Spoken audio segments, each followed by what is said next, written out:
जय गुरु जी संगत जी। गुरु जी के चरणों में कोटि कोटि प्रणाम। जय गुरु जी संगत जी। संगत जी, मैं पहले आपको बताती हूँ कि मैंने गुरु जी का स्वरूप पहली बार 20 मार्च को देखा था। मैं बच्चे मेरी दिल्ली में रहते हैं, मैं उन्हीं के पास आई हुई थी क्योंकि छोटी बहू की डिलीवरी होनी थी। तो बेटे ने कहा कि मम्मी, डॉक्टरों ने 15-16 अप्रैल की डेट दी है, आप मार्च के फर्स्ट वीक में ही आ जाओ। तो मैं पहली मार्च को ही दिल्ली आ गई क्योंकि पहली डिलीवरी थी, थोड़ी सी साथ बच्चों को लग रहा था कि मम्मी का होना ज़रूरी है। तो मैं थोड़े दिन के लिए आ गई अकेली ही। मैंने कहा बाद में तो फिर डिलीवरी के बाद बहुत टाइम लगता है, हस्बैंड इतना रुकेंगे नहीं, मैं वापस जाऊंगी और फिर उनके साथ दोबारा से आ जाऊंगी, फिर हम लोगों को 2-2.5 महीने लग जाएंगे। तो संगत जी, ऐसा हुआ पहली मार्च को मैं यहाँ पे आई हूँ और 15 को वापस आने का सोच रही थी। तो लॉकडाउन ऐसा लग गया, पूरे बॉर्डर सील हो गए, ट्रेन बंद हो गई, मैं वापस जा ही नहीं पाई।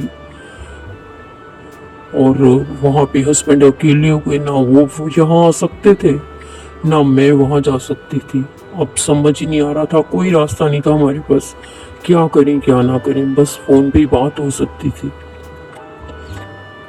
अब रोज सोचते शायद ट्रेन खुल जाएंगी तो चले जाएंगे वापस, लेकिन हुआ ही नहीं। 3 जून को जाके मैं वापस घर पहुंची हूँ।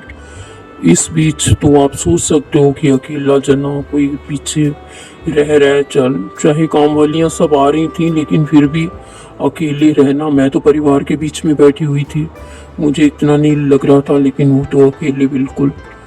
इतना बड़ा टाइम वो आ गया था कि समझ नहीं आ रहा था क्या करें। खैर, वक्त तो काटना ही था। हस्बैंड को एक्चुअली प्रॉब्लम भी थोड़ी चल रही थी यूरिन की, तो मैं अकेला ज़्यादा उनको कभी छोड़ती भी नहीं थी। उनको कोई कहता था यूरिन इन्फेक्शन हो गया है, कोई कहता था प्रोस्टेट का है प्रॉब्लम, तो टेस्ट कराए तो प्रोस्टेट ग्लैंड थोड़े ही बड़े हुए थे, कोई बहुत ज़्यादा नहीं थे। तो हस्बैंड चाहते भी नहीं थे कि मैं ऑपरेशन कराऊं। तो संगत जी, हमने कहा कि चलो दवाइयों से भी ठीक हो सकता है, तो आपका नहीं ऑपरेशन कराने का मन तो कोई बात नहीं, आप ऐसा करो, होम्योपैथिक या आयुर्वेद जो भी ठीक लगता है वो इलाज कर लो। बहुत पतंजलि का भी इलाज किया लेकिन कोई फर्क नहीं पड़ा। अब बच्चे बार बार यही कहते थे कि आप लोग वहाँ क्यों रह रहे हो, आप हमारे पास आके रहो, यहाँ अच्छे डॉक्टर हैं दिल्ली में, उनको दिखा देंगे। लेकिन हस्बैंड को यहाँ पे घुटन सी लगती है, बच्चों के फ्लैट बंद बंद से हैं तो उनको अच्छा ही नहीं लगता यहाँ पे आना। अब गुरुजी की जैसी मर्जी थी। अब लॉकडाउन जब लग गया, मैं वहीं बच्चों के पास रही। तो वहाँ पे मेरी एक फ्रेंड थी संगत जी, मैं 4-5 साल से उससे मिली भी नहीं थी, कोई बात ही नहीं होती थी। अचानक ही मेरे मन में आया कि चलो मैं उससे बात करती हूँ।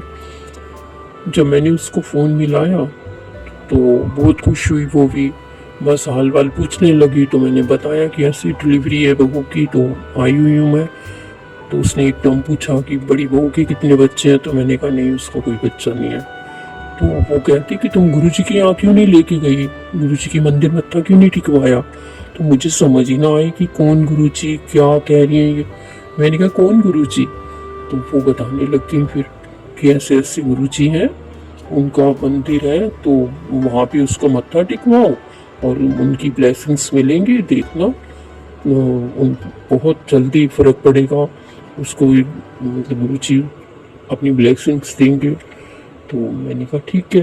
अब उसने व्हाट्सएप पे गुरुजी का स्वरूप भी डाल दिया। सबसे पहले तो मैं उनका शुक्रिया अदा करती हूँ जिन्होंने मुझे पहली बार गुरुजी का स्वरूप भेजा। अब गुरुजी का स्वरूप जब मैंने देखा तो संगत जी, एकदम मुझे समझ नहीं आ रहा था कि ये गुरुजी ही है। तो मैंने अब उनको मन ही मन में ये तो सोच रही थी कि है तो कोई महापुरुष ही, क्योंकि चेहरे पे उनके बड़ा तेज सा भी लग रहा था, लेकिन उनका जो ड्रेसअप होने का तरीका था वो भी एक जैसे हीरो वाला होता है वो लग रहा था। सॉरी गुरुजी। तो संगत जी, मैंने सोचा, मैंने कहा कि मतलब दिमाग में होता है कि साधु संत गुरु वगैरह एक इमेज सी बनी होती है कि उनको सिंपल से होते होंगे या ऐसे कभी, क्योंकि घर में गुरुजी किसी के ने उदाहरण नहीं किए हुए, तो मुझे इसका ज़्यादा पता भी नहीं था। तो मेरे को यही लगता था कि गुरुजी जो होते हैं ऐसे मतलब सिंपल से होते हैं। तो जब मैंने देखा, मैंने खैर दिल में मतलब अच्छा बहुत लग रहा था, मैंने रिप्लाई में हाथ जोड़ के जय गुरुजी लिख दिया। मुझे तो लगता है कि गुरुजी ने उसी टाइम ही हम लोगों को ब्लेस करना शुरू कर दिया होगा। जब पहली बार मैंने उनको व्हाट्सएप पे हाथ जोड़ के रिप्लाई करा है, तो मुझे ऐसा लगता है कि तभी से गुरुजी की ब्लेसिंग्स, उनका आशीर्वाद का हाथ हमारे सिर पे हो गया था। बस ऐसे ही संगत जी टाइम बीतता चला गया। जब लॉकडाउन खुला मैं घर गई। हस्बैंड काफ़ी वीक लग रहे थे नेचुरली, क्योंकि खाने पीने का वो चीज़ की, और थोड़ा अपसेट भी हो गए हुए थे। अब कभी उनको ना बीपी की प्रॉब्लम होती थी ना शुगर की। जब टेस्ट करवाया तो ये सारी प्रॉब्लम्स भी निकली, बीपी भी बढ़ा हुआ था, शुगर भी। तो यूरिन वाली प्रॉब्लम भी ज़्यादा उनकी बढ़ने लग गई थी। अब फिर बच्चे जिद करने लगे कि अब पापा को लेके जल्दी से आओ यहाँ पे। अब यहाँ पे आए, गंगाराम के डॉक्टर को कंसल्ट किया जी। उन्होंने कहा कि ये इनके जो ग्लैंड हैं बड़े हुए, ये तो बिल्कुल माइनर से हैं, इसमें तो ऑपरेशन की ज़रूरत ही नहीं है, ये तो दवाइयों से ही ठीक हो जाएगा। तो खैर अब प्रॉब्लम थी, तो हस्बैंड जबकि एलोपैथिक दवाइयाँ खाना पसंद नहीं करते हैं, पर खानी पड़ी क्योंकि तकलीफ थी अंदर। उनको सारी सारी रात जागना पड़ता था, यूरिन पास नहीं होता था, 15-15 मिनट बाद जाना होता था। जब दवाइयाँ भी पूरी खा ली, लेकिन कोई असर ही नहीं हुआ उन पे दवाइयों का। प्रॉब्लम वैसी की वैसी ही थी, 1% भी उनको आराम नहीं मिला। हम लोग घर भी वापस आ गए। फिर मेरे को समझना आया कि क्या करूं। पीतांजलि गए, वहाँ पे भी सारे थैला भर के उन्होंने सिरप वगैरह दे दिए, वो भी सब पिए। अब तकलीफ तो ज़्यादा ही हो रही थी, कम तो नहीं हो रही थी। तो संगत जी फिर हम लोग यहाँ पे आए हैं दिसंबर 30 दिसंबर 2022 को। इनको यूरिन ही पास होना बंद हो गया बिल्कुल। और वो टाइम कैसे काटा है, बहुत मुश्किल था। मैं हॉस्पिटल इनको लेके गई, कैथेटर लगवाया जब, तो उसमें ये और ज़्यादा बेचैन हो गए। कैथेटर यूरिन तो पास हुआ, लेकिन कैथेटर में इनको बहुत तकलीफ होने लगी। अब क्या था, फिर दिल्ली आने के अलावा कोई चारा ही नहीं बच रहा था हमारे पास। मैंने टैक्सी बुलवाई। 2023 पहली जनवरी जब नया साल था, हम लोग सुबह 7 बजे दिल्ली के लिए निकल पड़े। अब यहाँ आके बच्चों ने अपॉइंटमेंट ले रखा था डॉक्टरों का सब, और शाम को पहुँचे हैं। सुबह सुबह इनको लेके चले गए दिखाने, गंगाराम में ही गए।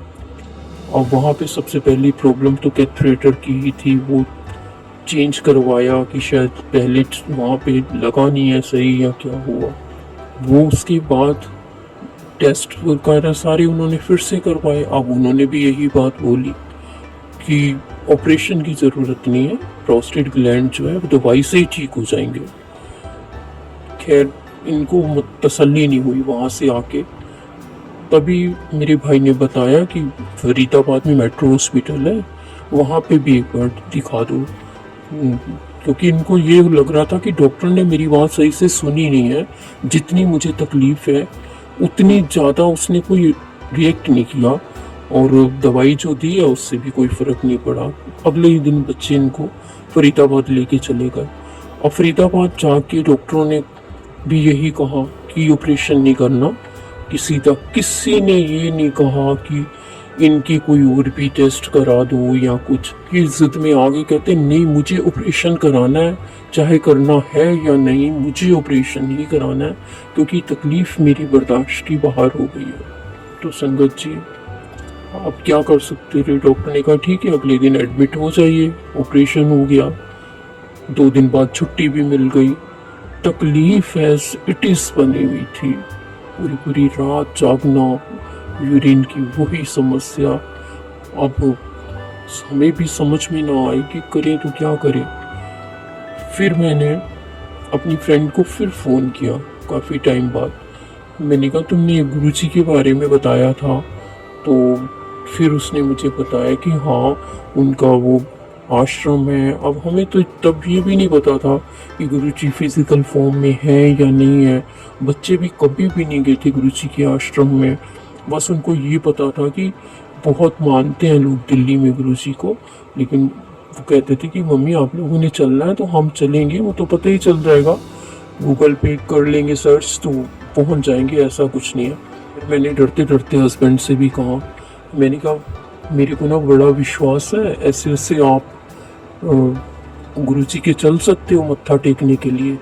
उन्होंने कोई ज़्यादा रिस्पॉन्स तो नहीं दिया, लेकिन मना भी नहीं किया, चुप रहे, क्योंकि तकलीफ से अंदर वीकनेस भी आ गई थी।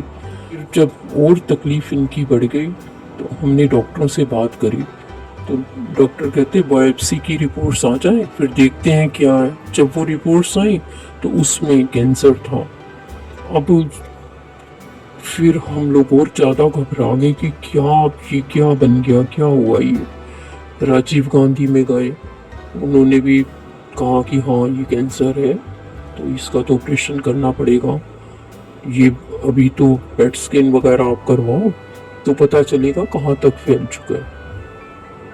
अब संगत जी, बच्चे, अब हम लोगों का ना तो हेल्थ इंश्योरेंस करवा रखा था, बच्चे भी पूरी भाग दौड़ कर रहे थे, यहाँ पे टेस्ट बताते डॉक्टर जा रहे थे, इतनी ज़्यादा सेवा भाग दौड़ बच्चों ने करी है। ये तो सुन के एकदम परेशान हो गए। नेचुरली जब कैंसर का सुनो तो लगता है सारी सुने, बच्चे भी बहुत उदास हो गए, रोने भी लगे कि ये क्या प्रॉब्लम हो गई पापा को।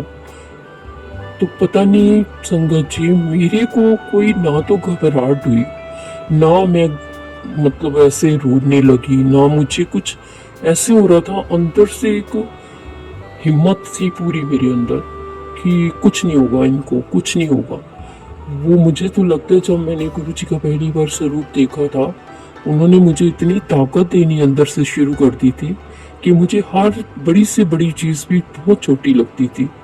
मतलब पेशेंस मेरे अंदर आ गया था, जबकि मैं कोई गुरुजी का कोई ना तो मेरे पास स्वरूप था, ना मैं कोई ज़्यादा उनका वो कोई सिमरन कुछ नहीं करती थी। लेकिन इतना मुझे लगता था कि गुरु, मतलब तब मुझे ये एहसास नहीं होता था कि ये सब गुरुजी ही मेरे अंदर हिम्मत डाल रहे हैं या कुछ। जय गुरुजी, शुक्राना, लख लख शुक्राना गुरुजी। फिर करना था जब पता ही चल गया था कि है, फिर हम फरीदाबाद गए कि ऐसे ऐसे रिपोर्ट में है, तो आपने ऑपरेशन किया, आपको कुछ पता नहीं चला, या आप हमें कैंसर का टेस्ट करवाने के लिए कुछ कहते। तो कह रहे थे जब मैं ऑपरेशन कर रहा था तो मुझे ब्लैडर में थोड़ा सा ब्लड टाइप का कुछ लग रहा था। तो मैंने सोचा चलो अभी देखते हैं क्या आती है रिपोर्ट, बायोप्सी की रिपोर्ट्स देख के। तो फिर अब उसने कहा कि ऐसा करो कि ये हो सकता है थोड़ा सा ही हो, ब्लड का छोटा सा स्पॉट है, तो मैं इसी का ही ऑपरेशन करता हूँ, और हो सकता है ज़्यादा फैला भी ना हो। खैर फिर फरीदाबाद इनका फिर ऑपरेशन हुआ 15-20 दिन के बाद। उसने ब्लैडर में से जब वो निकाला तो उसको फिर भेजा। ऐसे करते करते दिन बीतते जा रहे थे और इनकी तकलीफ बढ़ती जा रही थी। उसने कहा कि ब्लैडर तो पूरा खराब हो चुका है, रिमूव ही करना पड़ेगा। अब एक तो प्रोस्टेट का ऑपरेशन ऑलरेडी हुआ था, फिर प्रोस्टेट का ऑपरेशन हुआ, उसका यूरिन ब्लैडर का, फिर उसके बाद उसको अब रिमूव करना था क्योंकि कैंसर पूरे ब्लैडर में फैल चुका था। तो संगत जी फिर क्या ही करना था मेरे दिमाग में बस यही आता था कि मैं एक बार इनका मत्था टिकवा दूं बड़े मंदिर में। कैथेटर तो इनको लगा ही हुआ था, उससे इनको बहुत ज़्यादा ही तकलीफ होती थी। जब डॉक्टरों ने डेट दे दी ऑपरेशन की, हमने गाड़ी उधर घुमाई क्योंकि फरीदाबाद बहुत दूर पड़ जाता था, 40-45 किलोमीटर पड़ जाता था हमारे घर से। हमने कहा कि चलो यहाँ पे इतना हुआ, एक मन में के अंदर से आवाज़ आ रही थी कि और हस्बैंड ने भी मना नहीं किया। बेटे ने भी कहा कि ठीक है आप कह रहे हो तो उधर, लेकिन वो सेवादार जैसे वहाँ पे पहुंचे हम, उनको बताया कि ऐसे ऐसे मतलब लेके जा रहे हैं इनको हॉस्पिटल। उन्होंने भी बहुत सहयोग किया।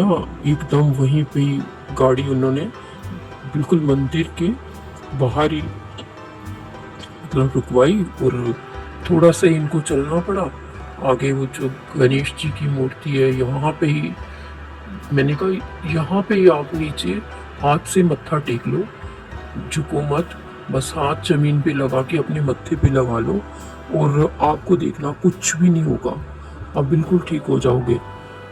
घबराए तो हुए थे मेरे अंकल, लेकिन खैर उन्होंने हिम्मत जुटा के वो सब किया, क्योंकि शिव जी को बहुत मानते हैं मेरे हस्बैंड भी। तो वो करके, क्योंकि वहाँ को पहुँचना भी ज़रूरी था, सुबह 7 बजे ऑपरेशन था, तो पहले एडमिट होना था इनको एक दिन पहले। अब मैंने और मेरी बहू भी साथ में थी, हम लोगों ने लंगर प्रसाद लिया, मंडे का दिन था, और समोसा और चाय प्रसाद वगैरह करके हमने सेवादार से कहा कि हमें जल प्रसाद दिलवा दीजिए, कि मेरे को इतना पता था कि जल प्रसाद में जब इनको अंदर चला जाएगा तो ऑपरेशन बिल्कुल ठीक हो जाना है, इन्होंने बिल्कुल ठीक हो जाना। सेवादारों से जब कहा तो उन्होंने भी कहा कि उनके नाम से आप कह दीजिए, तो प्रसाद, जल प्रसाद मिला। मैंने दूसरे बेटे के हाथ में जल प्रसाद फटाफट हॉस्पिटल में भिजवाया और कहा कि मतलब पिलाना है पापा को, जैसे भी अंदर लेके जाएंगे वो, उससे पहले पहले ही जल प्रसाद जरूर पिलवा दो। खैर बच्चों ने पिलवा दिया। बस फिर सुबह तो 7 बजे इनका ऑपरेशन शुरू हो गया था, और इधर मैं गुरु जी का वो मंत्र जो सिमरन है, ओम नमः शिवाय शिव जी सदा सहाय, ओम नमः शिवाय गुरु जी सदा सहाय, इसका जाप करती रही। लेकिन एक कॉन्फिडेंटली करती रही मैं, हस्बैंड के सामने भी, बच्चों के सामने भी। मैंने बिल्कुल कहा, मैंने कहा परेशान होने वाली कोई बात नहीं है, बिल्कुल ठीक होना है सब कुछ। तो बस गुरु जी का बहुत बहुत आशीर्वाद रहा, ऑपरेशन बहुत बढ़िया हो गया। बिल्कुल डॉक्टर भी हैरान हो रहे थे कि एक ही महीने के अंदर अंदर ये तीसरा ऑपरेशन इनका हो रहा है, और ये इनकी ना तो कोई संगत जी, आवाज़ में कोई फर्क आ रहा था, थोड़ा सा चेहरे में लग रहा था कमजोरी, एक थोड़ी जैसे ऑपरेशन के बाद लगती है, आम ऑपरेशन के बाद। बहुत लंबा ऑपरेशन चला था, और बिल्कुल जैसे नॉर्मल ही लगते हैं, क्योंकि बेटे भी हॉस्पिटल में रुके, उन्होंने मुझे तो नहीं जाने दिया था। उन्होंने कहा कि आप यहीं रहो, हम दोनों भाई हैं, हम देख लेंगे। पूरी रात बच्चों ने जाग के उनको पूरा ध्यान रखा, सब बहुत सेवा करी है। गुरु जी का ही आशीर्वाद उन पे है। वैसी बुद्धि डालते हैं वो बच्चों के अंदर, लेकिन बच्चे शुरू से ही बहुत मम्मी पापा की सेवा करते हैं। ये मैं बहुत बहुत ये अदा करती हूँ गुरु जी का, कि ऐसे बच्चों को बुद्धि दी हुई है, बस ऐसे ही बनी रही उनकी संगत जी। ऑपरेशन के बाद 5 दिन बाद छुट्टी मिलनी थी, 3 दिन बाद ही डॉक्टर ने कहा आप इनको घर ले जा सकते हैं। बिल्कुल ठीक होके घर आ गए। फिर मार्च का महीना था, होली थी, तो बस खाया पिया इन्होंने, कि इतने दिन का परहेज वगैरह कर रहे थे। तो जय गुरु जी, लख लख शुक्राना मेरे मालिक, बिल्कुल ठीक गुरु जी की कृपा से ऑपरेशन इनका हो गया। इतनी बड़ी ब्लेसिंग्स गुरु जी की थी मेरे ऊपर, मेरे पति पे, मेरे परिवार पे, कि हम जितना शुक्राना करें उतना ही कम है। जय गुरु जी, शुक्राना गुरु जी।